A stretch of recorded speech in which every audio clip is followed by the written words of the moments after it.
बाट ऐलान अब की रहबना सरकार में।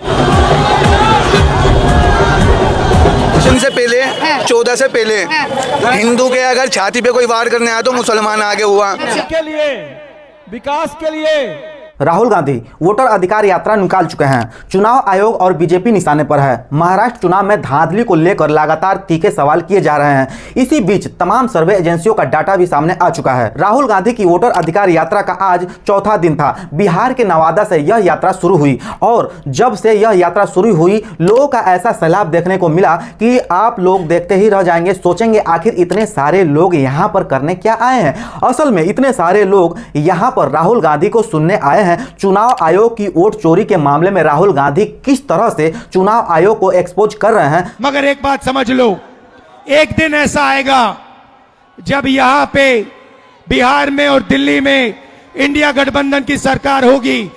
चुनाव आयोग के डाटा को ही सामने रखकर विपक्ष सवाल कर रहा है कि आखिर 6 महीने में ही 50 लाख वोट कैसे बढ़ गए। और सबसे बड़ी बात तो यह है कि विधानसभा चुनाव में जिन सीटों पर वोटों में धांधली के सबसे ज्यादा आरोप एनडीए ने लगाए, चुनाव नतीजों में साफ दिखाई दे दिया कि उसमें से लगभग सभी सीटों पर बीजेपी के खाते में चली गई। राहुल गांधी और तेजस्वी यादव साथ मिलकर के यात्रा कर रहे हैं और इस यात्रा के दौरान वो ऐसी ऐसी चीजें कर रहे हैं जिससे लोगों को यह यकीन होते जा रहा है कि किस तरीके से उनके वोट सुरक्षित अब नहीं है। 20 साल का हिसाब और केंद्र में 11 साल का हिसाब नरेंद्र मोदी जी को देना होगा। जी के नाम में दम किया है। आइए राहुल गांधी जी, सालों से लग रहा था कि चुनाव में कोई ना कोई गड़बड़ है। महाराष्ट्र में साफ पता लगा, लोकसभा और विधानसभा के बीच में 4 महीनों में 1 करोड़ नए वोटर।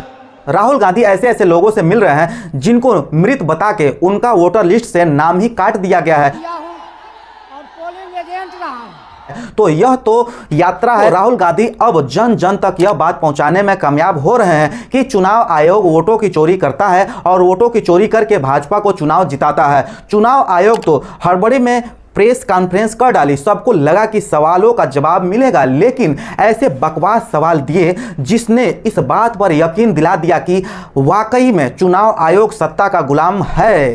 राहुल गांधी ने यह भी कहा कि जब तक चुनाव आयोग को झुकाएंगे नहीं तब तक छोड़ेंगे नहीं। इस संविधान को कोई नहीं मिटा सकता, इस संविधान को कोई नहीं छू सकता। और इलेक्शन कमिश्नर, आप अच्छी तरह समझ लो, अगर आपने अपना काम नहीं किया तो आप पर सख्त कार्रवाई होने जा रही है। यह यात्रा एक तरह का जन आंदोलन है। एक तरफ राहुल गांधी जो सड़क पर मोर्चा खोले हुए हैं, संभाले हुए हैं, वहीं जन जन तक यह बात पहुंचा रहे हैं तो आपको वोट सुरक्षित नहीं है यह बता रहे हैं। उसी तरीके से संसद में संपूर्ण विपक्ष सांसद सरकार के खिलाफ मोर्चा खोले हुए हैं। सरकार चारों तरफ से फंसी हुई है। राहुल गांधी की वोटर अधिकार यात्रा सिर्फ इसलिए हो रही है ताकि जन जन तक बात पहुंचाई जा सके कि किस तरीके से चुनाव आयोग ढिठाई कर रहा है, थिथराई कर रहा है, झूठ बोल रहा है। लेकिन गोदी मीडिया ने पूरी तरीके से राहुल गांधी की वोटर अधिकार यात्रा को बायकॉट कर रखा है। आप अपने घर के टीवी को ओपन करिए, तब जाकर के आप समझ पाएंगे। किसी भी न्यूज चैनल को आप ओपन करके देखिए, राहुल गांधी की वोटर अधिकार यात्रा की एक भी आपको तस्वीर नहीं दिखेगी जिसमें इतने तादाद में लोग आ रहे हैं सिर्फ राहुल गांधी को सुनने के लिए।